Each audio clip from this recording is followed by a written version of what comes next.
இயேசு கிறிஸ்துவினுடைய வருகை குறித்து இப்போ இந்த காலகட்டத்தில், அதாவது இந்த அவருடைய வருகை நிறைவேறுகிற இந்த காலகட்டத்தில் நாம் அதிகமாக அதை குறித்து தியானிக்கிறதில்லை.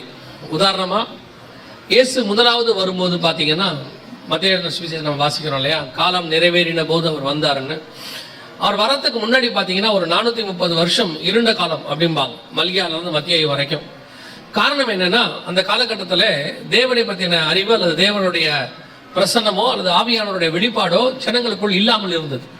அதனால தான் இயேசு வந்து பிரசங்கம் பண்ணும்போது வசனம் சொல்றது, இருள் இருக்கிற ஜனங்கள் பெரிய வெளிச்சத்தை கண்டார்கள். இப்போ இயேசு வர்றதுக்கு முன்னாடி ஒரு மிகப்பெரியதான ஒரு வெற்றிடம், ஒரு இருள் ஜனங்களுக்குள்ளே வந்து ஒரு ஒரு ஆயத்தம் இல்லாத தன்மை. அதனாலதான் ஆயத்தப்படுத்துகிறவன் ஒருத்தன் வந்தா, வழியை ஆயத்தம் பண்ணுகிற யோவான் ஸ்நானகன். அப்ப இயேசு வர்றதுக்கு முன்னாடி இது நடக்குது பாருங்களேன். அப்புறம் ஒரு வெளிப்பாடு யாருக்கு இருக்குதுன்னா, வானசாஸ்திரிகளுக்கு இருக்கு. அவர்கள் வந்து ஏரோதின் இடத்துல சொல்லுகிறார்கள். அப்பொழுது அவர்கள் வேத வசனத்தை ஆராய்ந்து பார்க்கிறார்கள். ஆராய்ந்து பார்த்து, ஆமாமா மேசியா பிறக்கிற காலம் இதுதான், பெத்லகேம்ல பிறப்பாரு அப்படிங்கறது எல்லாத்தையும் அவங்க கண்டுபிடிக்கிறாங்க. ஏன் அவர்கள் அதை முன்பதாகவே செய்யவில்லை? அவர்கள் கையில வேதம் இருந்தது, ஆனால் அதை அவர்கள் முன்பதாகவே செய்யவில்லை. யாரோ ஒருத்தர், அதுவும் புறஜாதியார், கிழக்கிலிருந்து வானசாஸ்திரிகள்னு வசனம் சொல்லுது. அவர்கள் அந்த தேசத்தை சார்ந்தவர்கள் அல்ல, கிழக்கில் இருக்கிறவர்கள். வெளியிருந்து ஒருத்தர் வந்து உள்ளே சொல்ல வேண்டி இருக்குது, உங்களுடைய மேசியா வரப்போகிறார் அப்படின்னு சொல்லி. அப்படியானால் கையில் வேதம் இருக்கிறது, எல்லாம் இருக்கு, ஆராய்ந்து பார்க்கிறவர்கள் இருக்கிறார்கள். ஆனால் அந்த வருகைக்கு ஆயத்தப்படாத கூட்டம் ஒன்று யூதர்களிடத்தில் காணப்பட்டது, இஸ்ரவேலிடத்தில் காணப்பட்டது. அதே மாதிரி தான் இப்பவும் இயேசு வருகிற காலம் நெருங்கி இருக்கிறது. ஆனால் இப்பொழுதும் திருச்சபைகள் பெரும்பான்மையானவை ஆயத்தம் இல்லாத தன்மை. அவங்களுடைய ஆயத்தம் எந்த அளவுக்கு இருக்கு அப்படின்னு கேட்டீங்கன்னா, இன்னும் ஒரு 100 வருஷம் நம்ம இங்க இருக்க போறோம், இன்னொரு 200 வருஷம் இருக்க போகிறோம் அப்படிங்கிறதான ஒரு மனநிலை தான் இருக்குதே ஒழிய, ஆனா வசனம் அப்படி சொல்லல. ஆவியும் மனவாட்டியும் வா என்பார்களாக காத்திருக்க சொல்லுது பைபிள், நம்மள எதிர்பார்த்திருக்க சொல்லுது. ஆவியும் மனவாட்டியும் வா என்பார்களாக ஒரு எதிர்பார்ப்போட சபை இருக்கணும். அதனாலதான் ஒவ்வொரு வாட்டி நீங்க கம்யூனியன் எடுக்கும் போது என்ன சொல்லி எடுக்கிறோம், ஆண்டவர் நமக்கு என்ன சொல்ல சொல்லி இருக்கிறாரு அப்படின்னு பார்த்தா, நான் வருமளவும் என்னை நினைவு கூறும்படி இதை செய்யுங்கள். அப்ப கம்யூனியனுங்கிறது அவர் வர வரைக்கும் தான். ஒவ்வொரு வாட்டி கம்யூனியன் எடுக்கும் போதும் நீங்கள் நினைவு கூற வேண்டியது என்னன்னா, அவர் வரப்போறாரு, அவர் சீக்கிரத்துல வரப்போறாரு, இந்த கம்யூனியன் காலம் முடியுது, உடன்படிக்கை முடிவடைய போகுது அப்படிங்கிறது தான் நம்மளுடைய எதிர்பார்ப்பா இருக்கணும். ஆனால் இன்னைக்கு சபைகள் அந்த எதிர்பார்ப்போடு இருக்குதா? யோசிச்சு பாருங்க. இயேசு இன்னும் பரமேறியே போகல. போகாததுக்கு முன்னே சீஷர்களை இயேசுவை பார்த்து கேட்கிறாங்க, உங்களுடைய வருகைக்கு அடையாளம் என்ன, எப்ப திரும்பி வருவீங்க? இயேசு மரித்து உயிர்த்து எழுந்துட்டாரு. 40வது நாள்ல சீஷர்கள் அவரை பார்த்து கேட்கிறாங்க, இந்த காலத்துல இஸ்ரவேலுக்கு ராஜ்யத்தை திருப்பி கொடுப்பீர். அப்பவே அவங்க எதிர்பார்த்து இருக்கிறாங்க, திருப்பி இயேசு உடனே வந்துருவாரு, திருப்பி ராஜ்யபாரம் வந்துரும். 1 யோவான் 2ஆம் அதிகாரம் 18ஆம் வசனத்தை வாசிக்கும் பொழுது யோவான் சொல்றாரு, பிள்ளைகளே இது கடைசி காலமாய் இருக்கிறது, அந்தி கிறிஸ்து வருகிறான் என்று நீங்கள் கேள்விப்பட்டபடி இப்பொழுதும் அநேக அந்தி கிறிஸ்துகள் இருக்கிறார்கள். அவங்க அதையே கடைசி காலம்னு சொல்லிட்டு இருக்கிறாங்க. அன்னைக்கு பவுல் சொல்றாரு 2 தெசலோனிக்கேயர் 2ஆம் அதிகாரத்துல 7-8 வசனத்துல வாசிக்கும் போது, அக்கிரமத்தின் ரகசியம் இப்பொழுதே கிரியை செய்கிறது. அவங்க அப்பவே ரெடியா இருந்தாங்க, காத்திருந்தாங்க, கிறிஸ்துவை சந்திப்பதற்கு எதிர்பார்த்திருந்தாங்க. ஆனால் அது வருகிற காலம் அல்ல, அதான் ஆரம்ப காலம், கடைசி காலத்தினுடைய ஆரம்ப காலம், மாம்சமான யாவர் மேலும் ஆவி ஊற்றப்பட்ட காலம். ஆனா அதே கடைசி காலத்தினுடைய முடிவுக்கு நம்ம வந்திருக்கிறோம். இப்ப அன்னைக்கு இருந்ததை விட 2 மடங்கு ஆயத்தம் இருக்கணும். அன்னைக்கு இருந்ததை விட இன்னும் வாஞ்ச இருக்கணும். அன்னைக்கு இன்னும் இருந்ததை விட சபை இன்னைக்கு எதிர்பார்ப்போட இருக்கணும். ஆனால் சபையினுடைய இன்னைக்கு நிலைமை தான் ரொம்ப கஷ்டம். யோசிச்சு பாருங்க. கிளம்பியாச்சு, வஸ்திரம் தரிச்சாச்சு, கையில தீவட்டியை எடுத்தாச்சு, மணவாளனை எதிர்பார்த்து புறப்பட்டாச்சு. ஆனா வேதம் சொல்லுது, வருகிற நேரத்தில் அவர்கள் உறங்கி விட்டார்கள், நித்திரை மயக்கமாய் இருந்தார்கள். அவங்க புறப்பட்ட காலத்துல அவர் வர காலம் இல்ல. ஆனா அப்ப அவங்க ஆயத்தமா புறப்பட்டாங்க, கையில தீவட்டி இருந்துச்சு, அவங்க வந்து கன்னிகைகள் ஆயத்தப்பட்டு புறப்பட்டாங்க. ஆனா வரும்போது பாருங்க, நித்திரை மயக்கமாய் இருந்தார்கள்னு சொல்லுது. அதே மாதிரிதான் சபை இன்னைக்கு ஆரம்பத்துல அப்போஸ்தலர் காலத்துல இருந்து வருக வரப்போது வருக வரப்போது வருக வரப்போது காத்திருந்தாங்க. என்ன எனக்கு தெரிஞ்சு போன தலைமுறை வரைக்கும் அப்படித்தான் ஊழியர்களும் சபையும் இருந்துச்சு. ஏன் இத்தனை ஆண்டு காலம் பல சபைகள் இவ்வளவு வளர்ச்சி அடைந்து இடங்களை வாங்கி போட்டு அப்படி இருந்த காலகட்டத்தில் கூட இந்த காத்திருந்த சபைகள் என்று சொல்லக்கூடிய மணவாட்டி சபைகள் அதையெல்லாம் எதிர்பார்க்காம ஒரு கொட்டாவை போட்டு கொட்டடிச்சுக்கிட்டு இருந்தாங்க. அவங்க எதிர்பார்ப்பு என்னவா இருந்துச்சுன்னா, இடம் வாங்குறதாக இல்லை, அவருடைய எதிர்பார்ப்பு இயேசுவை சந்திப்பதாக இருந்துச்சு. அவருடைய எதிர்பார்ப்பு கிறிஸ்துவை சந்திப்பதாக இருந்துச்சு. அதுக்கு நடுவுல என்னென்ன நமக்கு சபைக்கு தேவையோ ஊழியத்துக்கு தேவையோ அதெல்லாம் பரலோகம் கொடுக்குது, வாங்குறோம், விற்கிறோம், அது வேற விஷயம். ஆனா அவங்களுடைய பிரதானமான எதிர்பார்ப்பு கிறிஸ்துவாக இருந்துச்சு. இன்னைக்கு சபையும் சரி, சபையினர் விசுவாசிகளை சொல்றேன், விசுவாசிகளும் சரி, அநேக ஊழியர்களும் சரி, வருகைக்கு எதிர்பார்த்திருக்கிற கூட்டமாக இல்லை. உலகம் அழிய ஆரம்பிக்கிறதுக்கு முன்னாடி, ஏறக்குறைய ஒரு 969 வருஷத்துக்கு முன்னாடி ஏனோக்கு கிட்ட கர்த்தர் சொல்றாரு, நான் பூமியை நியாயம் தீர்க்க போறேன்னு. அப்பவே ஏனோக்கு ரெடி ஆயிட்டாராமா. அவர் சொன்னாரு, தேவனோடு கூட சஞ்சரித்துக் கொண்டிருந்தார். ஆனால் அவர் சொல்லி அவர் ஆயத்தப்பட்டு ஏறக்குறைய 969 வருஷம் கழிச்சுதான் பூமியில அழிவு வந்துச்சுன்னு சொல்லி முதலாவது அழிவை நம்ம பார்க்கிறோம். ஆனா என்ன ஆச்சரியம் தெரியுங்களா, அவர் ஆயத்தமாக இருந்து பிரசங்கம் பண்ணி அநேகருக்கு சொன்னாரு. ஆனா அழிவு வர நேரத்துல பாத்தீங்கன்னா ஜனங்க எப்படி இருந்தாங்களா, உணராது இருந்தார்கள். மத்திய 24:37-38 சொல்லுது. அந்த செய்தி வந்த போது, நியாய தீர்க்க போகிறார் என்று ஏனோக்கு செய்தி வந்த போது, வெளிப்பாடு வந்த போது ஒரு ஆயத்தம் காணப்பட்டுச்சு. ஆனா அதுவே முடிகிற காலம் வரும்போது ஜனங்களுக்குள்ள உணர்வு இல்லாத இருதயம் இருந்துச்சு. அதே மாதிரிதான் இந்த வருகையை பத்தின உணர்வு முதல் நூற்றாண்டுல அப்போஸ்தலர்கிட்ட அவ்வளவு அதிகமா இருந்துச்சு. எதிர்பார்த்து காத்திருந்தாங்க. ஆனா இன்னைக்கு சபை எதிர்பார்ப்பல்ல. சபையின் எதிர்பார்ப்பு என்னவா இருக்கிறது? உங்க எதிர்பார்ப்பு என்ன? உங்க ஜெப குறிப்பு என்ன? எந்த பிரேயருக்கு போங்க, உங்க ஜெப குறிப்பு என்ன? இடம் வாங்கணும், வீடு வாங்கணும், பிள்ளை கல்யாணம் பண்ணணும், பேர பிள்ளையை பார்க்கணும், அப்புறம் பேர பிள்ளைக்கு கல்யாணம் பண்ணணும், அதை வீடு வாங்கணும், இப்படி வாங்கணும், அப்புறம் 70-80 வயசுல சேர்த்து போகணும். இதை தவிர வேற என்ன எதிர்பார்ப்பு உங்ககிட்ட இருக்கு? வேற எதிர்பார்ப்பே கிடையாது. இருக்கிற ஆசீர்வாதம்னா என்ன? சபையில இடம் வாங்க போனோம், அதை வாங்கிட்டோம், கார் வாங்கிட்டோம், எல்லாம் வாங்கிட்டோம். இதான் ஆசீர்வாதம். இது ஆசீர்வாதம் முதல்ல யார் சொன்னா? முதல்ல இது ஆசீர்வாதம் அல்ல, இது தேவை, நீட். வாழ்க்கையின் தேவை ஆசீர்வாதமாய் மாறாது. ஆசீர்வாதம் என்பது வேறு.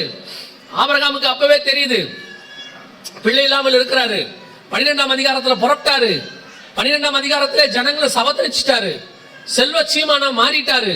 13ஆம் அதிகாரத்துல ஆஸ்தி தாங்க கூடாததா இருந்தது, இவ்வளவு கிடைச்சிருச்சு, மொத்த அவருக்கு காசு கிடைச்சிருச்சு, செல்வ சீமானை மாறிட்டாரு. 15ஆம் அதிகாரத்துல ஆண்டவரை பார்த்து கேட்கிறாரு, ஆண்டவரே எல்லாம் ஓகேதா, பிள்ளை இல்லாமல் இருக்கிறேனே என்ன செய்யலாம்?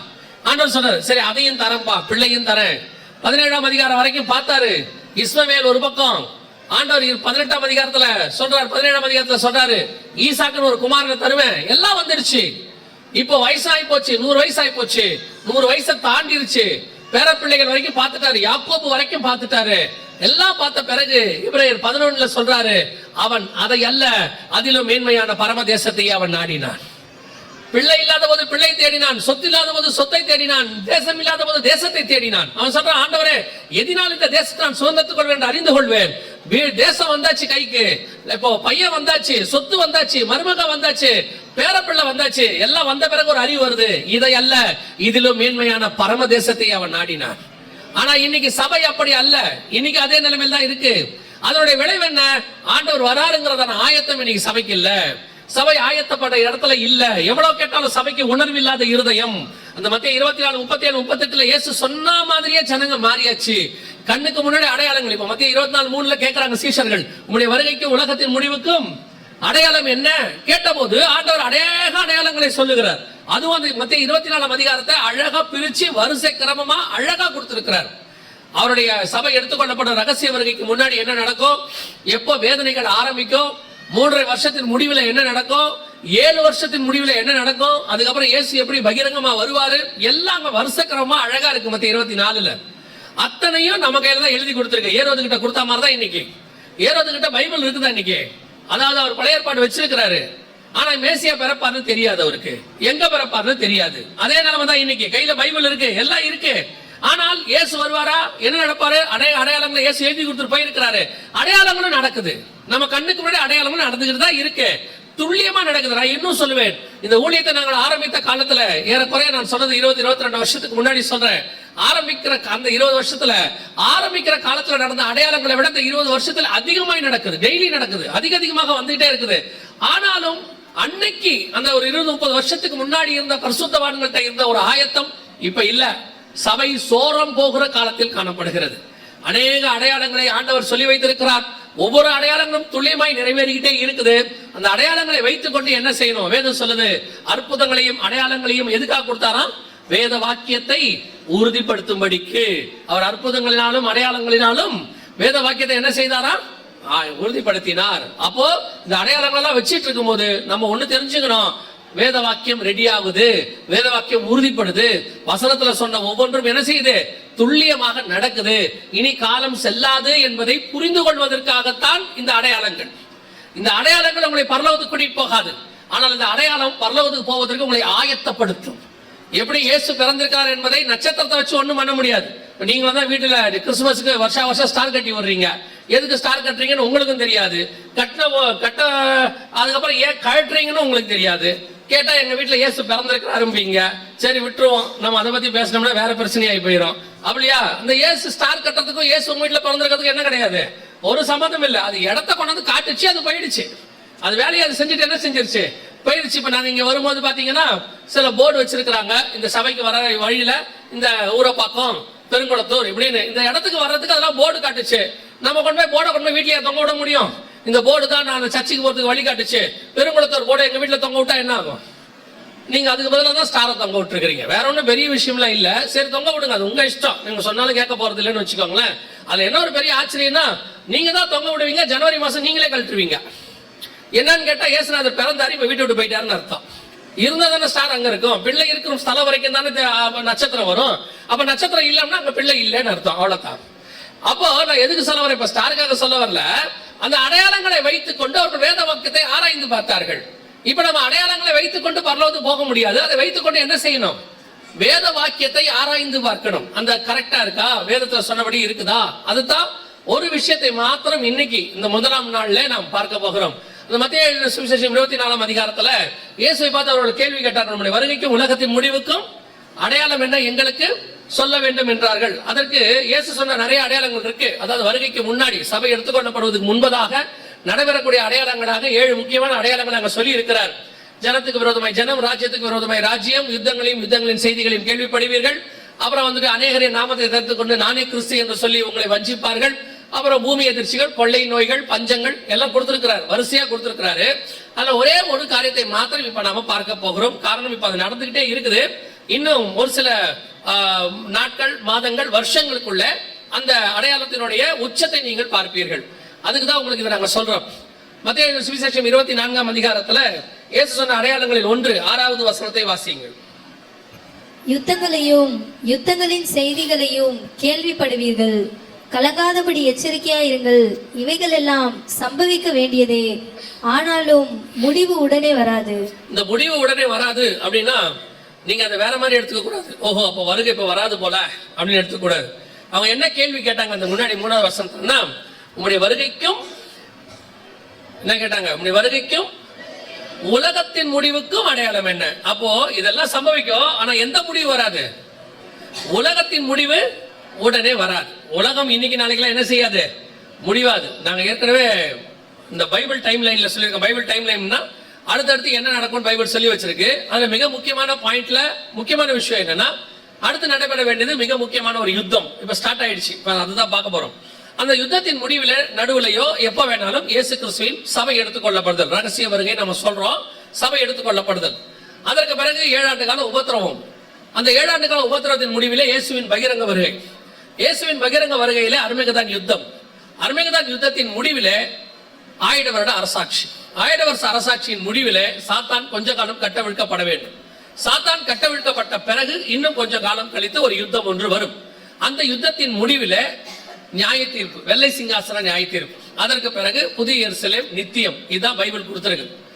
சோ கணக்குப்படி பார்த்தோம்னா ஒருவேளை இப்ப வருகை வந்து இன்னைக்கு வருகை வந்து நாம எல்லாம் போயிட்டோம்னு ஒரு நம்பிக்கை உங்களுக்கு இருக்குதானே? இருக்கா இல்லையா? சரி, இல்லாதவங்களை விட்டுருவோம். இருக்கிறவங்க சொல்லுங்க, எத்தனை பேர் வருகையில போவோம் நம்பிக்கையில இருக்கிறீங்க? சரி சரி, ரைட். அப்படி நம்ம வருகையில போயிட்டோம்னு வச்சுக்கோங்களேன். போன பிறகு 7 வருஷம் உபத்திரவ காலமும், அடுத்து 1000 வருஷ அரசாட்சி இருக்கு. அதற்கு பிறகு கொஞ்ச காலம் சாத்தான் கட்டவிழ்க்கப்பட வேண்டியிருக்கு. சோ இந்த கணக்கெல்லாம் பார்த்தோம்னா குறைஞ்சபட்சம் இந்த பூமியானது 1007 வருஷத்துக்கு இருக்கும். திடீர்னு சயின்டிஸ்ட் சொல்லுவாங்க.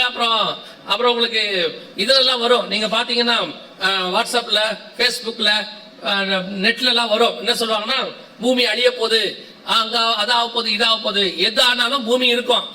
எப்போ வரைக்கும் இருக்கும்? பைபிள் படி இன்னைக்கு வருகை வந்தா 1007 வருஷம். எப்ப வருகை வருதோ அதை விட 1007 வருஷம் இருக்கும். அதுக்கப்புறமும் இருக்கும். அதுக்கப்புறம் கொஞ்ச காலம் கட்டவிழ்க்கப்படணும், அதெல்லாம் இருக்கு. அதனால இப்ப நம்ம பேசுறது பூமியினுடைய அழிவை குறித்து அல்ல. இங்க அவங்க கேட்கறது முடிவு, உலகத்தின் முடிவு அப்படின்னு கேட்கறாங்க. நம்ம அந்த முடிவை குறித்து இப்ப பேசல. அங்கே முடிவு உடனே வராதுன்றது அதை பத்தி தான் சொல்லப்பட்டிருக்கு, வருகையை பத்தி சொல்லல. ஏன்னா வருகை எப்ப வேணாலும் வரும். நினையாத நாளிலே மனுஷகுமாரன் வருவார் அப்படிதான் நமக்கு சொல்லப்பட்டிருக்கு. அப்ப யுத்தங்களையும் யுத்தங்களின் செய்திகளையும் கேள்விப்படுவீர்கள் அப்படிங்கிற அடையாளத்துல இன்னைக்கு நாம பார்க்க போற அந்த யுத்தம் எது அப்படின்னு பார்க்க போறோம். இயேசு கிறிஸ்து வேதத்துல எப்பவுமே எந்த ஒரு காரியத்தையுமே பொதுவா சொன்னதே கிடையாது. அதாவது லாங் இங்கிலீஷ்ல செய்வாங்க, long ago, so long ago, once upon a time அப்படின்னு சொல்லுவாங்க. அது எப்ப நடந்துச்சுன்னு தெரியாது. அதை கேட்டீங்கன்னா முன்னொரு காலத்துல சயின்ஸ்ல கூட சொல்லுவாங்க, உலகம் எப்போ வச்சுன்னா பல மில்லியன் வருஷங்களுக்கு முன்பாக அப்படிம்பாங்க. எப்படிங்க இந்த கணக்கு சொல்றீங்கன்னா ஒரு அசம்ஷன், இப்படி இருந்திருக்கலாம் அப்படிம்பாங்க.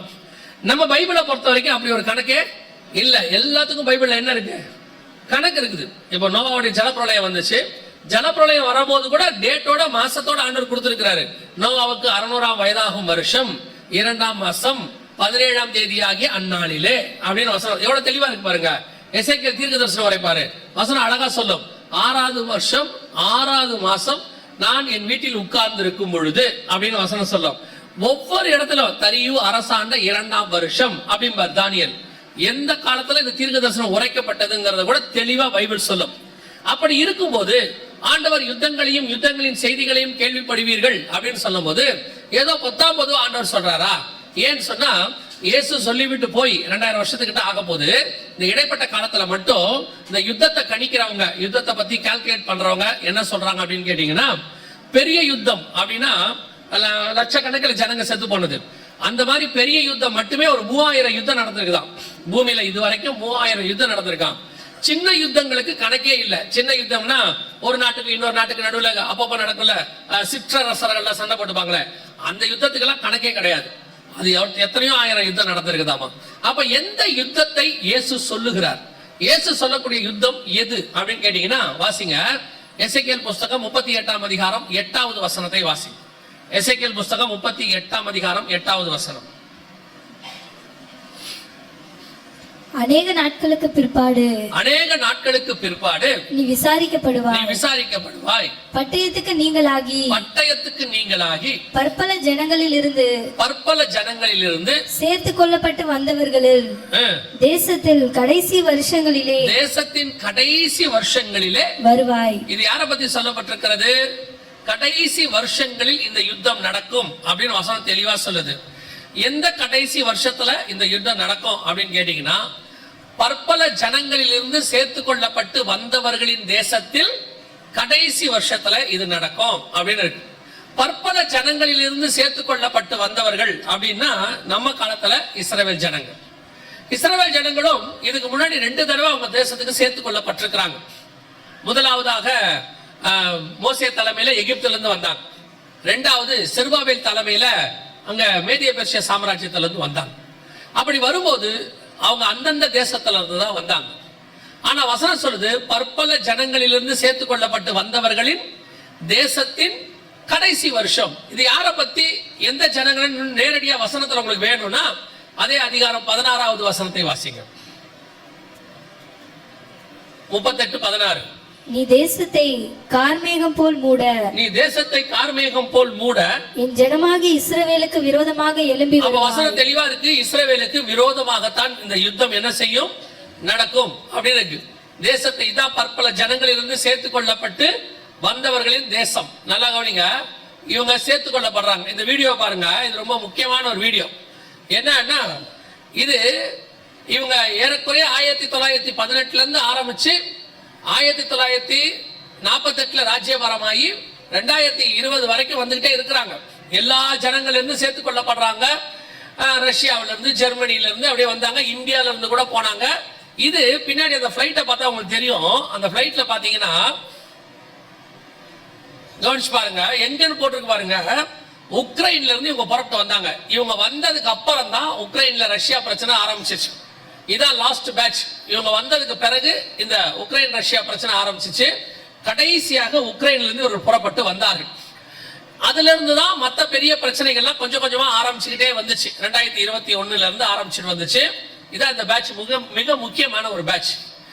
இந்த பேட்சுக்கு விரோதமாக யுத்தம் நடக்கும். இப்ப நான் உங்களுக்கு சொல்றதெல்லாம் நல்லா கவனிங்க. ஒருவேளை கொஞ்சம் பாடம் மாதிரி இருக்கும், இல்ல ஹிஸ்டரி பாடம் மாதிரி இருக்கும். எப்படி இருந்தாலும் கவனிங்க. ஏன்னா இது நடக்க போற சம்பவம் நடக்க ஆரம்பிச்சிருச்சு. இது நடக்கும்னு நாங்க ஒரு பைபிள் இந்த வசனத்தை தான் எடுத்து நாங்க தீர்க்கதரிசனம் சொல்றது இல்ல. பைபிளோட தீர்க்க தரிசனத்தை கிட்டத்தட்ட 20 வருஷமா சொல்றோம் இப்படி நடக்க போகுதுன்னு. இப்ப நடக்க ஆரம்பிச்சிருச்சு. அதுக்குதான் உங்களுக்கு சொல்றோம், கவனிச்சுட்டே வாங்க. ஏதோ பாடம் எடுக்கிறாங்க, ஹிஸ்டரி எடுக்கிறாங்க, நமக்கு எதுக்கு ஸ்கூல்ல உட்காந்து தூங்குற மாதிரி தூங்கிட போறியா? அதுக்கப்புறம் உங்களுக்கு தான் நஷ்டம். அதுக்காக சொல்ல வரேன், கவனிங்க. இவர்கள் பற்பல ஜனங்களிலிருந்து சேர்த்து கொள்ளப்பட்ட இஸ்ரவேலுக்கு விரோதமாக நீ வருவாய் அப்படின்னு இருக்கு. யாரை பத்தி சொல்லப்பட்டிருக்கிறது? யார் வருவா? எதிரி யாரு அப்படின்னு கேட்டீங்கன்னா எசேக்கியேல் 38:2 வாசிங்க. வாசிக்கிறவங்க எங்க இருக்கிறாங்க? எங்க இருக்காங்க வாசிக்கிறவங்க? கை தூக்குங்க. கொஞ்சம் வேகமா வாசிக்கணும். வாசிங்க 38:2. மனுபுத்திரனே, அந்த கேபினுக்கு ஒரு லைட் போட்டு கொடுங்கப்பா, பாவம் இருட்டுல வாசிக்கிறாங்க போல. வாசிங்க. மனுபுத்திரனே, மேசேக் தூபால் ஜாதிகளின் தலைமையான அதிபதியாகிய மாகோகு தேசத்தானான கோகுக்கு எதிராக நீ உன் முகத்தை திருப்பி. யாரை பத்தி ஆண்டவர் அந்த இடத்துல சொல்றாரு அப்படின்னு கேட்டா பாக்கிறதுக்கு என்னமோ வித்தியாசமான பேர் மாதிரி தெரியும். மனுபுத்திரனே, மேசேக் தூபால் ஜாதிகளின் தலைமையான அதிபதியாகிய மாகோகு தேசத்தானாகிய கோகுக்கு எதிராக நீ உன் முகத்தை திருப்பி அப்படின்னா ஆண்டவர் யாரை பத்தி சொல்றாரு அப்படின்னு நம்ம தெரிஞ்சுப்போம் இல்லையா? சோ யாருன்றத நான் இப்ப இருக்க பேரை நான் சொல்லிட்டேன்னா அது எப்படி அப்படின்னு உங்களுக்கு கொஸ்டின் வரும். முதல்ல அவங்க எங்க இருக்கிறாங்கன்னு சொல்லி இருக்கிறார் ஆண்டவர். அதுக்கப்புறமா அந்த பேரை உங்களுக்கு சொல்றேன், ஈஸியா புரியும். 39:2 வாசி. எசேக்கியேல் 39:2. நான் உன்னை திருப்பி உன்னை 6 துறடுகளால் இழுத்து உன்னை வடபுறங்களில் இருந்து எழும்பவும். எந்த பக்கத்துல இருந்து? வடபுறங்களிலிருந்து எழும்பவும். ஃப்ரம் நார்தர்ன் ப்ராவின்ஸ்னு ஒரு சில டிரான்ஸ்லேஷன்ல இருக்கும், ஃப்ரம் நார்த் சைடுன்னு இருக்கும். வடக்கு பக்கத்துல இருந்து வரணும். இஸ்ரவேலுக்கு வடக்கு பக்கத்துல இருந்து ஒரு நாடு வரணும். அதான் இஸ்ரவேலுக்கு விரோதமாக எழும்ப வேண்டிய நாடு. இந்த நாடுதான் இஸ்ரவேலுக்கு விரோதமாக கடைசி காலங்களில் நீ வருவாய் அப்படின்னு. இந்த தீர்க்க தரிசனத்தை உரைக்கும் போது அங்கே சொல்லப்பட்ட நாடுகள் எதுவும் இல்லை. நல்லா புரிஞ்சுக்கொள்ளுங்க. ஏன்னா இஸ்ரவேல் தேசமே அப்ப அடிமையா இருக்கு. எசேக்கியேல் அடிமையா இருக்கிற காலத்துல எழுதுறது. இஸ்ரவேல் தேசமே எங்க இருக்குது? அடிமையாக இருக்கிறது. அப்பதான் அது எழுதப்படுகிறது. சோ இஸ்ரவேல் ஒரு தனி நாடு அப்ப இல்ல. இன்னொன்னு, இப்ப அந்த இடத்துல சொல்லப்பட்ட எதிரி நாடு யாரு அப்படின்னு கேட்டீங்கன்னா தமிழ்ல மேசேக் தூபால் ஜாதிகளின் தலைமையான அதிபதியாகிய அப்படின்னு இருக்குது இல்லையா? தமிழ்ல அந்த வார்த்தையை டிரான்ஸ்லேட் பண்ணிட்டாங்க. வார்த்தை இருக்கு, அதுக்கு அர்த்தத்தை சொல்லிட்டாங்க. அந்த வேர்டை இப்ப உதாரணமா இயேசுன்னு வர இடத்துல இயேசுன்னு தானே எழுதணும். ரட்சகர் எழுதிட்டா அது இயேசுன்றது நமக்கு புரியாது இல்ல. அந்த பேரை என்ன செய்யக்கூடாது? டிரான்ஸ்லேட் பண்ணக்கூடாது. அவங்க டிரான்ஸ்லேட் பண்ணிட்டாங்க. அங்க NKJV வெர்ஷன், இங்கிலீஷ் வெர்ஷன்ல, அதற்கு பிறகு மலையாளத்துல, ஹிந்தியில எல்லாத்துலயும் அந்த வார்த்தை இருக்கு, நீங்க படிக்க முடியும். The chief prince of ரோஷ் அப்படிங்கிற ஒரு வார்த்தை இருக்கும். வட பக்கத்துல இருந்து ரோஷ் என்கிறதான ஒருத்தர் எழும்பி வருவாரு அப்படின்னு இருக்கு. அதுவே நீங்க மலையாளத்துல பாத்தீங்கன்னா ரோஷே அப்படின்னு இருக்கும். அப்புறம் சில மொழிகள்ல ருஷே அப்படின்னு இருக்கும். ரஷ்யாவை குறிக்கிற வார்த்தை. இப்ப நம்ம இங்கிலீஷ்ல தான் ரஷ்யான்னு சொல்றோம். அதுவே நீங்க சில லாங்குவேஜ்ல ருஷ்யாம்பாங்க. நீங்க பார்க்கும்போது ருஷ்யான்னு சொல்லுவாங்க. வடக்கு பக்கத்துல இருந்து வரணும். இஸ்ரவேலுடைய எருசலேம் மேல கையை புள்ளிய வச்சு ஒரு கோடு நேரா வடக்கு பக்கம் போட்டீங்கன்னா அது நேரா போய் மாஸ்கோ, ரஷ்யாவுடைய தலைநகரத்துல தான் நிற்கும். கடைசி நாட்களில் ரஷ்யா எழும்பி வர வேண்டும். அதுலயும் பெரிய ஆச்சரியம் என்னன்னு கேட்டீங்கன்னா, ரஷ்யாவுக்கு உதவி செய்யக்கூடிய நம்பர் 1 நாடு எது? ரஷ்யாவுக்கு உதவி செய்யற நம்பர் 1 நாடு எதுன்னு ஆண்டவர் சொல்லியிருப்பாரு. இந்த வசனம் ஏறக்குறைய 2500 வருஷத்துக்கு முன்னாடி. அதான் ரொம்ப முக்கியம். அந்த 5வது வசனம் 38:5 வாசிங்க பார்ப்போம். அவர்களோடு கூட பெர்சியரும். பெர்ஷியான்னு இருக்கு பாத்தீங்களா? அவர்களோடு கூட ஃபர்ஸ்ட் யார் இருக்கிறா? பெர்ஷியா. இன்னைக்கு ரஷ்யா கூட இருக்கிற நம்பர் 1 நாடு எதுன்னு கேட்டா ஈரான் ஒரு நாடு இருக்கு. உங்க எல்லாருக்கும் தெரியும். ஈரான் தான் ரஷ்யாவோட செல்ல பிள்ளை. இந்த ஈரானுக்கு 1984 வரைக்கும் இருக்கிற பேர் தான் பெர்ஷியா. 1984 தான் இந்த பேர் ஈரான் என்று மாற்றப்பட்டது. அது வரைக்கும் அதுக்கு பேர் என்னது? பெர்ஷியா. ஷா மன்னர் அப்படின்னு ஒருத்தர் ஆட்சி பண்ணிக்கிட்டு இருந்தாரு. அவர் காலத்துல அயதுல்லா கோமேனிங்கிற ஒருத்தர் புரட்சி ஏற்படுத்தி நாட்டை கைப்பற்றி இந்த நாட்டுக்கு ஈரான் பேர் மாத்தினாங்க. ஆனா அந்த இடத்துல இருக்கிற பெர்ஷியாங்கிறது யாரை குறிக்குதுன்னா இன்னைக்கு இருக்கிற ஈரானை குறிக்குது. அன்னைக்கு ஆண்டவர் சொல்றாரு, உன்னோடு கூட ஃபர்ஸ்ட் யார் இருப்பா? பெர்ஷியா. ஈரான் இருக்கும், லிபியா இருக்கும், எத்தியோப்பியா இருக்கும். இன்னைக்கு இந்த நாடு எல்லாம் ரஷ்யா கூட இருக்குது. இப்போ இந்த யுத்தம் தான் கடைசியாய் நடைபெற வேண்டிய யுத்தம். இந்த யுத்தம் நடைபெற வேண்டிய யுத்தம்னு சொல்றோம், கடைசியா வர வேண்டியதுன்னு சொல்றோம். இந்த யுத்தம் எவ்வளவு தூரத்துல இருக்குது, இதற்கு ஆயத்தம் என்னவா இருக்குது அப்படின்னு சொல்லி நீங்க கேட்டீங்கன்னு சொன்னா சில விஷயங்களை இப்ப நாம பார்க்க போகிறோம். பார்த்துட்டு இந்த யுத்தம் எவ்வளவு தூரத்துல இருக்குது, என்னென்ன நடக்க போகுதுங்கிறத மாத்திரம் சொல்லிட்டு நான் முடிக்க விரும்புகிறேன். ஏன்னா யுத்தங்களின் செய்திகள் ரொம்ப முக்கியம். அது ஒரு விதமான அடையாளம். 7 அடையாளங்கள் அதுவும் ஒரு அடையாளமாக இருக்கு. இந்த இஸ்ரேலை பத்தி சில விஷயங்களை நான் உங்களுக்கு சொல்லிட்டு போறேன். அது ரொம்ப முக்கியமான விஷயம். ஏன் அப்படின்னு கேட்டீங்கன்னா, அடுத்த சில வருஷங்கள் இஸ்ரேலை பத்தின ஒரு தவறான கருத்தும் அல்லது தகவலும் அவங்கள பத்தின காரியங்கள் பரப்பப்படும். உலகம் முழுக்க இப்ப ஆரம்பிச்சுட்டாங்க, அது பரப்பிக்கிட்டே இருக்கிறாங்க, இன்னும் பரப்பப்படும். இஸ்ரேல் அப்படிங்கிற நாடு இப்ப இருக்கு. 1948 இருந்து இஸ்ரேல்ங்கிற நாடு என்ன செய்து இருக்கு. ஆனால் 1948க்கு முன்னாடி இஸ்ரேல் ஒரு நாடு கிடையாது. அப்படி ஒரு நாடு இல்லை. இப்ப எல்லாரும் என்ன சொல்றாங்க அப்படின்னா, இஸ்ரேல் வந்து பாலஸ்தீனர்களை எல்லாம் அகதிகள் ஆக்கிட்டாங்க, இஸ்ரேல் வந்து அங்க நாட்டை புடிச்சுக்கிட்டாங்க, அங்க இருந்தவங்களை எல்லாத்தையும் விரட்டிட்டாங்க அப்படின்னு நிறைய காரியங்கள் சொல்லப்படுது. எந்த அளவுக்கு இது உண்மை, எந்த அளவுக்கு சரித்திரம் என்ன சொல்லுது, பைபிள் என்ன சொல்லுது அப்படிங்கறத நீங்க தெரிஞ்சுக்கணும். ஏன் நீங்க தெரிஞ்சுக்கணும்னா, 2 முக்கியமான காரணத்துக்காக நான் எப்பவும் சொல்வேன். ஒன்று, இந்த இஸ்ரவேலர்கள் வழியாகத்தான் இன்னைக்கு உலகத்துக்கே பைபிள் நமக்கு வந்திருக்கிறது. ஆண்டவர் அவ்வளவுதான் என்ன பண்ணிருக்கிறாரு, பயன்படுத்தி இருக்கிறார். 12 அப்போஸ்தலர்களுமே எங்க இருந்து வந்தவங்க தான், இஸ்ரவேலுக்குள்ள இருந்து வந்தவங்க தான். நம்முடைய ஆண்டவரும் இஸ்ரவேல் தான் சிலுவையில் அறையப்பட்டார். அதுல இருந்த பவுல் வழியாக தான் வேதாகமம் நமக்கு இந்த அளவுக்கு கொடுக்கப்பட்டது. அது ஒன்று. 2வது, நம்ம ஆண்டவரே சொல்லி இருக்கிறாரு, எருசலேமின் சமாதானத்திற்காக வேண்டிக் கொள்ளுங்கள். பவுல் எழுதும்போது சொல்றாரு, இஸ்ரவேலர் ரட்சிக்கப்பட வேண்டும் என்பது அவருடைய ஆசையாக இருக்கிறது. அதனால நாம அவங்களுக்காக ஜெபம் பண்றோம். நம்ம அவங்களுக்காக மட்டும் இல்ல, எல்லாருக்காகவும் ஜெபம் பண்றோம். இந்தியாவில் இருக்கிற எல்லா ரட்சிக்கப்படும் ஜெபம் பண்றோம். அதே மாதிரி இஸ்ரவேலுக்கு ரட்சிக்கப்படும் நம்ம என்ன செய்யறோம், ஜெபம் பண்றோம். முக்கியமான காரணம், அவர்களுக்கு இந்த பைபிளை கொண்டு வருவதற்குரியதான ஒரு வாய்ப்பை கர்த்தர் கொடுத்தார்.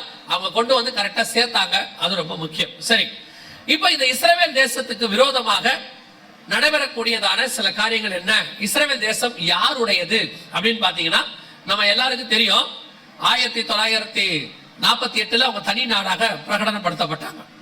அதுக்கு முன்னாடி ஃபர்ஸ்ட் பைபிள்ல நம்ம வாசிக்கிறோம், கானான் தேசத்துக்கு யார் வந்தது, ஆபிரகாம் வந்தார். வந்து ஈசாக்கு அங்கே குடியிருந்தார். யாக்கோபு தான் அவர் பேர் தான் இஸ்ரேல். யாக்கோபுக்கு 12 பசங்க, அதுல 4வது பையனுக்கு பேர் தான் யூதர்கள். சோ இஸ்ரேல் யூதா என்பதனுடைய வரலாறு. அன்னைக்கு அந்த தேசம் அவர்கள் கையில என்ன செய்யப்பட்டு விட்டது, கொடுக்கப்பட்டுச்சு. அன்னில இருந்து அவங்க தான் அங்கே இருக்கிறாங்க. ஒரு கூட்டம் சொல்லும், இல்லீங்க அதெல்லாம் நாங்க ஒத்துக்க மாட்டோம், அதெல்லாம் பழைய கதை, பைபிள் கதை, அதை எடுத்துக்கிட்டு இப்ப வராதீங்க. இப்போ மாடர்ன்ல இன்னைக்கு உள்ள ஜனநாயக காலத்துல எப்படி சொல்லுங்க, இந்த நாடு யாரு எங்க இருந்துச்சு அப்படின்னு சொன்னாலும், 1917 வரைக்கும் இஸ்ரேல் துருக்கி வசம் இருந்துச்சு. அதற்கு பிறகு ஏற்பட்ட முதலாம் உலக யுத்தத்துல அந்த நாடு இஸ்ரேல் வசம் வந்துச்சு, சாரி இங்கிலாந்து வசம் வந்துச்சு. அப்ப இங்கிலாந்து தோக்குற நிலைமையில இருக்கும்போது அவங்ககிட்ட ஒரு சயின்டிஸ்ட் இருந்தார். அவர் பேரு சார் வைஸ்மேன். அவர் ஒரு யூதன். அவங்க ஜெயிக்கிறதுக்கு ஒரு குண்டு கண்டுபிடிச்சு கொடுத்தார். கண்டுபிடிச்சு கொடுத்தோம்னா இங்கிலாந்து ஜெயிச்சுட்டாங்க. அப்ப இருந்தவங்க கேட்டாங்க, உங்களுக்கு நாங்க என்ன செய்யணும், நீங்க எங்களுக்கு இவ்வளவு பெரிய வெற்றியை தேடி கொடுத்திருக்கிறீங்கன்னு சொன்ன போது சார் வைஸ்மேன் சொன்னாரு, எங்க நாடு இப்போ உங்க கையில இருக்கு, நீங்க நினைச்சா அகதிகளா 2000 வருஷமா இருக்கிற நாங்க திரும்பி வருவதற்கு என்ன செய்ய முடியும், ஒரு வாய்ப்பு கொடுக்க முடியும். அது எங்க நாடு, எங்களுக்கு வாய்ப்பு கொடுங்க அப்படின்னு சொன்ன போது சார் வைஸ்மேனுக்காக அவங்க என்ன பண்ணாங்க, அந்த நாட்டை 3ஆ பிரிச்சு, அதுதான் அவங்க பண்ண பெரிய தப்பு.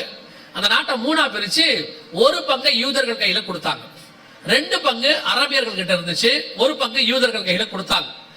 யூதர்கள்ட்ட பண்ண தப்பு என்ன, யூதர்கள் செய்யற தப்பு என்ன அப்படின்னு கேட்டீங்கன்னா, ஆண்டவர் அவர்களுக்கு திருப்பி தேசத்தை கொடுப்பேன் என்று சொன்னார், திருப்பி கூட்டிட்டு வருவேன் சொன்னாரு. ஏசாயா தீர்க்கதரிசன புஸ்தகம் 43ஆம் அதிகாரம் 5வது வசனத்தை வாசிங்க. ஏசாயா 43:5 வாசிங்க. பயப்படாதே, நான் உன்னோட இருக்கிறேன், நான் உன் சந்ததியை கிழக்கிலிருந்து வரப்பண்ணி உன்னை மேற்கிலும் இருந்து கூட்டி சேர்ப்பேன். நான் வடக்கை நோக்கி கொடு என்றும் தெற்கை நோக்கி வைத்திராதே என்றும் சொல்லி, தூரத்திலிருந்து என் குமாரரையும் பூமியின் கடையார்ந்தத்திலிருந்து என் குமாரத்திகளையும் வரவழைப்பேன்னு ஆண்டவர் சொன்னார். சொன்னபடியே 1918 அவங்க திருப்பி கொண்டு வரப்பட்டு பால்ஃபர் டிக்ளரேஷன் அப்படிங்கிற ஒரு டிக்ளரேஷன், அதாவது ஒப்பந்தத்தின் மூலம் யூதர்கள் உள்ளே வருவதற்கு அனுமதி கொடுக்கப்பட்டது. ஆனா யூதை யாருமே அங்க என்ன செய்யல, வரல. ஏன்னா அவங்க ஊர்ல அவங்க எப்படி இருந்தாங்க, ஆசீர்வாதமா இருந்தாங்க. ஜெர்மனில ஒரு பக்கம், ரஷ்யால ஒரு பக்கம், ருமேனியால ஒரு பக்கம், இந்தியால ஒரு பக்கம், எல்லா பக்கமும் அவங்க ஆசீர்வாதமா இருந்தாங்க, ரொம்ப செழிப்பா இருந்தாங்க. அதனால அந்த ஊரை விட்டு வரதுக்கு அவங்களுக்கு என்ன இல்ல, எண்ணம் இல்ல. சில நேரத்தில் ஆண்டவர் உங்களை அழைக்கும் போது உங்களுக்கு இருக்கிற இடத்த விட்டு வரதுக்கு என்ன செய்யாது. ஆமா, அது ஊழியமா இருக்கட்டும், சில காரியங்களா இருக்கட்டும், நம்ம எப்பவுமே ஆண்டவர்கிட்ட போறது, எங்க போறோம், எப்படி அதை சொல்லுங்க, அதெல்லாம் பார்த்துட்டு தான் வருவோம். அதான் நம்மளுடைய பழக்கம் இல்லையா? கானான் தேசத்துக்கு போ அப்படின்னா ஆபிரகாம் என்ன பண்ணிட்டாரு, புறப்பட்டு போயிட்டாரு, அவ்வளவுதான். அங்க போன தேசம் எப்படி இருந்துச்சு, பாலும் தேனும் ஓடுகிற தேசம். லோத்துவை புறப்பட்டு போன்னு ஆபிரகாம் சொல்றாரு. ஆனா லோத்து என்ன பண்றாரு, அப்படியே ஏறெடுத்து பாக்குறாரு, எந்த பக்கம் நல்லா இருக்குன்னு பாக்குறாரு. ஒரு பக்கத்துல நல்ல தண்ணி நீர்வளம் மிக்கதா இருக்கு, தேவனுடைய தோட்டத்தை போல இருக்கு, எகிப்தை போல இருக்கு, சரி அங்க போவோம் அப்படின்ட்டு அவர் நல்லா செலக்ட் பண்ணி போறாரு. ஆண்டவர் சொல்லி போகும்போது செலக்ட் பண்ணி போக முடியாது. செலக்ஷனுக்கு உங்களுக்கு எனக்கு அதிகாரமே கிடையாது. நான் சொல்றது புரியுதா? அது ஊழியமோ எதுவோ, கர்த்தர் போன்னு சொன்னா என்ன செஞ்சிடணும், போயிடணும். அந்த வார்த்தைக்கு நீங்க கீழ்படிச்சிட்டீங்கனாலே கர்த்தர் உங்களை ஆசீர்வதிக்க தொடங்கிடுவார். சில ஆட்கள் உட்கார்ந்து ஆண்டவர்கிட்ட பேசிக்கிட்டு இருப்பாங்க, மல்லு கட்டிட்டு இருப்பாங்க, என்ன நடக்கும், நான் அப்படி போனால் என்ன ஆகும், அந்த இடத்துக்கு போனா எனக்கு எப்படி ஆசீர்வதிப்பீர், எப்படி கேட்டுக்கிட்டே இருப்பாங்க. ஆண்டவர் கொஞ்ச நாள் பார்த்துக்கிட்டே இருப்பாரு. சில ஆட்கள் போகவே மாட்டான், அதான் முக்கியம். காலம் தாழ்த்திட்டே இருப்பான். ஊரே அழிய போது புறப்பட்டு போன்னு சொன்னா லோத்து போக மாட்டாரு. அவர் தாமதித்து கொண்டிருக்கிறதை தூதர்கள் கண்டு கைய பிடிச்சி வெளியே கொண்டு விட்டானா. சில நேரத்தில் ஆண்டவர் அப்படித்தான் கையை பிடிச்சி இழுத்துக்கிட்டு வர ஊழியத்துக்கு. சில ஆட்களை வான்னு சொன்னா அதுக்கு அவங்களுக்கு 1000 காரணம் இருக்கும். எங்க அப்பா அம்மாவுக்கு காரியத்தை முடிச்சுட்டு வரேன்பா, தங்கச்சிக்கு கல்யாணம் பண்ணி முடிச்சுட்டு வரேன்பாங்க. கொஞ்சம் பேர் சொல்லுவாங்க எனக்கு கொஞ்சம் கடன்லாம் இருக்கு அடைச்சிட்டு வரேன்பாங்க. இன்னும் கொஞ்சம் பேர் சொல்லுவாங்க நான் ஒரு டிகிரி படிச்சு முடிச்சுட்டு வரேன்பாங்க. ஊழியத்தை பையனை ஆண்டவர் ஊழியத்துக்கு கொடுக்க சொல்லுவார். இவங்க என்ன பண்ணுவாங்கன்னா, எதுக்கு ஒரு டிகிரி முடிச்சுட்டு போ, அவன் தான் ஊழியத்துக்கு போறானே, எதுக்கு டிகிரி, அவன் தான் ஊழியத்துக்கு போறான். ஊழியத்துக்கு போறவனுக்கு முதல் கிரைட்டீரியாவே, முதல் காரியமே என்னன்னா, எல்லாவற்றையும் விட்டு வா. அதானே, மீனை வச்சிருந்தா மீனை விட்டு வா, வலைய வச்சிருந்தா வலைய விட்டு வா, அப்பா அம்மா கூட இருந்தா அப்பா அம்மா விட்டுட்டு வா, பையன் இருந்தா பையனை விட்டுட்டு வா. எது ஆண்டவர் சொல்றாரோ அதை விட்டுட்டு வரணும், அவ்வளவுதானே. எலிசா மாடையும் ஏரையும் விட்டுட்டு வந்தாரு. ஆண்டவர் சொன்னா என்ன பண்ணணும், விட்டுட்டு வானா வரணும். இப்ப இவங்க சொல்லுவாங்க எதுக்கு ஒரு டிகிரி முடிச்சிட்டு போ, எதுக்கு டிகிரி, அப்படியே அங்கேயே அவன் வாழ்க்கையில ஒரு பின்னு குத்துறது. என்ன தெரியுமா, ஒருவேளை ஊழியத்துல ஏதாவது நாசமா போயிட்டீங்கன்னா கையில உங்ககிட்ட என்ன இருக்குது, படிப்பு இருக்கு. அதாவது இவங்களுக்கு என்னன்னா, ஆண்டவரை விட படிப்பு மேல பயங்கரமான மரியாதை. இப்ப ஆண்டவர் மேல இவங்களுக்கு என்ன கிடையாது, பயமே கிடையாது, படிப்பு மேல மரியாதை. ஒருவேளை ஏதாவது ஆயி போச்சுனாலும் கையில என்ன இருக்கு, படிப்பு இருக்கு. படிப்பு உன்னை காப்பாத்திரும், இல்லைன்னா நீ நடுத்தரதா நிப்ப. படிச்ச பாதி பேர் நடுத்தரதா நிக்கிறான். நான் படிக்க வேணும்னு சொல்ற ஆளே கிடையாது. கர்த்தர் என்ன சொல்றாரோ அதை செய்யணும். கர்த்தர் அதை செஞ்சுட்டு போறாரு. நீங்க செய்யலன்னு வச்சுக்கோங்களேன், செய்ய வைப்பாரு. அந்த ப்ராசஸ் இருக்கு பாருங்க, அது ரொம்ப கஷ்டம். 1918 போக சொன்னாரா, இவங்க எவனுமே போல. நீங்க போகாம இருந்தீங்கன்னா என்ன ஆகும்னு சொன்னாரு. ஆமோஸ் புஸ்தகம் 2ஆம் அதிகாரத்துல வாசிச்சு பாருங்க. ஆமோஸ் புஸ்தகம் 2ஆம் அதிகாரம் 13வது வசனம் வாசி. இதோ கோதுமை கட்டுகளை நிறைபாரமாய் ஏற்றப்பட்ட வண்டியில் இருக்கிறது போல நான் உங்களை நீங்கள் இருக்கிற ஸ்தலத்தில் இருத்துவேன். என்ன சொல்றாருன்னா, நீங்க போலல, நான் உங்களை எப்படி செய்வேன் கேட்டா, எப்படி ஒரு கோதுமை மூட்டைய வண்டியில ஏத்தி ஏத்தி இருக்க கட்டுவாமல்ல, அந்த வண்டி எவ்வளவு ஏத்த முடியுமோ அவ்வளவு ஏத்துவாமல்ல, அந்த மாதிரி நீங்க இருக்கிற இடத்துல வண்டியில ஏத்துவேங்கிறார் ஆண்டவர். இந்த தீர்க்க தரிசனம் அப்படியே துல்லியமா நிறைவேறுச்சு. எப்போன்னு கேட்டீங்கன்னா, 18ல கர்த்தர் போக சொன்னாரு. இந்த பையனை என்ன செய்யல, போகல. திடீர்னு இவங்க இருந்த ஊர்ல ஆண்டவர் எதிரி எழுப்பி விட்டாரு. எல்லா ஊர்லயும் நம்ம ஆண்டவருக்கு அது ரொம்ப ஈஸியா முடியும். ஜெர்மனில ஹிட்லரை எழுப்பிட்டாரு. ரஷ்யாவில் ஒரு சர்வாதிகாரி ஸ்டாலின் வந்தாரு, அவரை எழுப்பி விட்டாரு. இத்தாலியில முசோலினி ஒருத்தர் எழுப்பிட்டாரு. எல்லா பக்கமும் யூதர்களுக்கு எதிர்ப்பு. கடைசியா அவனுங்க 4 பக்கமும் யூதர்களை அடிச்சாம பாருங்க. அடிச்ச அடியில இப்ப நீங்க பாருங்க, இந்த ட்ரெயின்ல அவங்களை ஏத்துவாங்க. எப்படி ஏத்துவாங்கன்னு பாருங்க. ஒரு கம்பார்ட்மெண்ட்ல 150 பேர் 200 பேரை ஏத்துவாங்க. ஒரு சின்ன ஜன்னல் தான் இருக்கும், அதுல மூச்சு கூட விட முடியாது. அவங்க எப்படி ஏத்துறாங்க பாருங்க. இது கோதுமை கட்டிகளை நீங்கள் இருக்கிற இடத்தில் கோதுமைகளை வண்டியில் இருக்கிறது போல உன்னை இருத்துவேன்றார் ஆண்டவர். தீர்க்க தரிசனம் அப்படியே துல்லியமா நிறைவேறுச்சு. ஆண்டவர் சொன்னபடி ஒரு கம்பார்ட்மெண்ட்ல 70 பேர் 50 பேர் இருக்கலாம், 200 பேர் ஏத்துவான். அவங்க இறங்கி வந்துகிட்டே இருப்பாங்க. நீங்க பாருங்க எவ்வளவு பேர் இறங்கி வராம பாருங்க ஒரு வண்டியில இருந்து. கர்த்தர் சொன்னபடி ஆமோஸ் 2ஆம் அதிகாரத்துல சொன்ன தீர்க்க தரிசனம் மிக துல்லியமாய் நிறைவேறுச்சு. அதே 2ஆம் அதிகாரத்துல ஆண்டவர் அடுத்து சொல்றாரு, இங்க பாருங்க, அதே 2ஆம் அதிகாரம் 16வது வசனம், பலசாலிகளுக்குள்ளே தைரியவான் அந்நாளிலே நிர்வாணியாய் ஓடி போவான் என்று கர்த்தர் சொல்லுகிறார். இது அன்னைக்கு உள்ள யூதர்கள் நிலைமை, அன்னைக்கு உள்ள ஜெர்மனியில் உள்ள யூதர்களுடைய நிலைமை. இன்னைக்கு யூதரை கண்டா உலகமே பயப்படுது இல்ல, பெரிய ராணுவம், அவங்களை அடிக்க முடியாது உதைக்க முடியாது எல்லாம் சொல்றாங்கல்ல. இது 1936 உள்ள நிலைமை. அர்த்தம் என்ன தெரியுமா? கர்த்தர் நல்லபடியா போன்னு சொல்லும் போது என்ன செஞ்சிடணும்? போயிடணும். செய்யும் சொல்லும் போது என்ன பண்ணிடணும்? செஞ்சிடணும். முடியாது, இப்ப நடக்காது, அப்பா ஆவாது, இது செய்ய மாட்டேன், அதை செய்ய மாட்டேன் அப்படின்னு சொல்லி கடைசியா என்ன தெரியுமா? நிர்வாணியா ஓடி போகிற நிலைமைக்கு வந்துடும். அதான் கடைசியா ஆயிடும். எல்லாத்தையும் எடுத்துக்கிட்டு விட்டுருவாங்க. கடைசியில இவங்க எப்படி வந்தாங்க தெரியுமா? தப்பிச்சா போதும், ஊருக்குள்ள வந்த அந்த அவன் கையில இருந்து தப்பிச்சா போதுங்கிற அளவுக்கு வந்தாங்க. சில நேரத்துல கர்த்தர் சொல்லும் போது என்ன பண்ணிடணும்? எதையுமே செஞ்சிடணும். ஊழியமோ கல்யாணமோ எல்லாமே.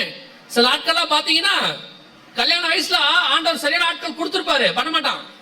முடி நீளமா இல்ல, பொண்ணு இன்னும் கொஞ்சம் உயரமா இருக்கணும், இன்னும் கொஞ்சம் கலரா இருந்தா நல்லா இருக்கணும், இன்னும் கொஞ்சம் படிச்சிருந்தா நல்லா இருக்கும், ஒன்னொன்னா தட்டிக்கிட்டே இருப்பான். வயசு 42 தாண்டிரும். அப்புறம் சொல்லுவாரு, எதிர்த்தாலும் பரவாயில்ல, ஒண்ணு கூட கிடைக்காது, ஒண்ணு கூட கிடைக்காது. சில சிஸ்டர்ஸ் அப்படி இருக்காங்க. மாப்பிள்ளைய பார்த்தா என்ன கருப்பா இருக்காரு, அவரு எனக்கு அமெரிக்க மாப்பிள்ளை தான் வேணும். 38-40 ஆயிடும். அப்புறம் கர்த்தர் எது கொடுத்தாலும் சோத்திரம், ஆண்டவர் நன்மையான ஈவு தான் கொடுப்பாரு. கொடுத்தாரு. அப்போ அப்புறம் நம்ம கொடுத்த போது என்ன செய்யல? வாங்கல. அவன் நிலைமை தான் பாருங்க. தேசத்தை ஃப்ரீயா கொடுத்தாரு, எழுதி கையில கொடுத்தான், நீ போப்பா அவன் நாட்டுக்குன்னு. போகல. அடிச்ச அடி எப்படி வந்தாங்க தெரியுமா? காசு கட்டி வெளியே வந்தாங்க. இந்த நாட்டை விட்டு நாங்க போறோம்னு அவன் சொல்லிட்டான் ரஷ்யால, நீ போறதா காசு கொடுத்துட்டு வெளியே போ. நாட்டை விட்டு வெளியே போய் ஏன் காசு கொடுக்கணும்? அப்படித்தான், இல்லைன்னா விட மாட்டேன், அடிப்பேன்னா. காசு கொடுத்துட்டு வெளியே வந்தாங்க. அந்த அளவுக்கு நடந்த சம்பவம் 1918 இருந்து 48 வரைக்கும் நடந்துச்சு. ஆண்டவர் சொன்னபடி அவர்கள் அங்கே வந்தார்கள். ஆண்டவர் சொன்ன வாக்குத்தத்தம் நிறைவேறியது. மீண்டும் இஸ்ரவேலரை கொண்டு வந்து சேர்ப்பேன் என்று சொன்னார். 1900 வருஷம் கழிச்சு கர்த்தர் சொன்ன தீர்க்க தரிசனம் துல்லியமாய் நிறைவேறியது. ஒரு தேசத்தை விட்டு அனுப்பவும் அவரால் முடியும், ஒரு தேசத்துக்கு கூட்டிக் கொண்டு வரவும் அவரால் முடியும். ஆண்டவர் என்ன செய்வாரு? வேரோட எடுத்தும் போடுவாரு. கர்த்தருக்கு சித்தமானால் திருப்பி அங்க கொண்டு வந்து வைக்கவும் செய்வார். அல்லேலூயா. அதான் கர்த்தருடைய திட்டம். நாம சில நேரத்துல என்ன நினைப்போம் தெரியுமா? இதெல்லாம் நடக்காது, ஆவாதும்போ. ஆண்டவர் சொல்வாரு, நான் செய்வேன் பாரு, செய்வாரு. ஒரு இனம், ஒரு மொழி, ஒரு தேசம் 1900 வருஷம் இந்த உலகத்தில் இல்லாமல் காணாமல் போய் திருப்பி அதே இடத்துக்கு கொண்டு வந்து இருக்கிறது என்று சொன்னால் அது ஒரே ஒரு தேசம், இஸ்ரவேல் தான். ஒரே ஒரு ஜனங்கள், யூதர்கள் தான். அந்த தேசம் நம்முடைய தேவனுடைய தேசமாய் இருக்கிறது. அல்லேலூயா.